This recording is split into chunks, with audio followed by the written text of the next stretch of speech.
લોકમત ન્યૂઝમાં આપનું સ્વાગત છે। શ્રી સાવલી દશા દિશાવળ વણિક સમાજ વડોદરા દ્વારા શ્રી સિદ્ધાંબિકા માતાજીની ઉજાણી નિમિત્તે નવચંડી યજ્ઞનું આયોજન કરવામાં આવ્યું હતું। આજરોજ આયોજિત નવચંડી યજ્ઞ દિશાવળ ભવન એરપોર્ટ સામે હરની રોડ ખાતે યોજાયો હતો। સવારના 9:30 કલાકે નવચંડી યજ્ઞનો પ્રારંભ થયો હતો। સાંજના 5:30 કલાકે શ્રીફળ હોમવાનો સમય હતો। સાંજના 7 કલાકે મહાપ્રસાદનું આયોજન કરવામાં આવ્યું હતું। આ પ્રસંગે મોટી સંખ્યામાં લોકો ઉપસ્થિત રહ્યા હતા તથા દર્શન અર્ચન કરી પ્રસાદી ગ્રહણ કરી ધન્યતા અનુભવી હતી।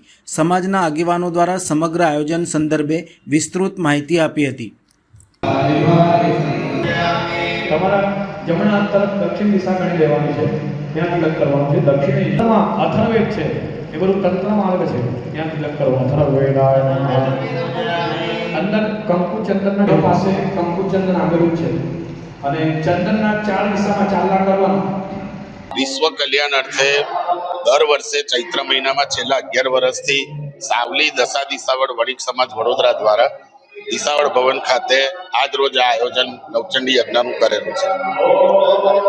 આશરે 350 ફેમિલી અમારા બરોડામાં રહે છે અને સાવલી અને વડોદરા થઈને 400 કુટુંબનું સવાર સાંજની પ્રસાદીની પણ વ્યવસ્થા કરેલી છે। સુનિલ શાહ, પ્રમુખ સાવલી દશા દિશાવળ સમાજ વડોદરા।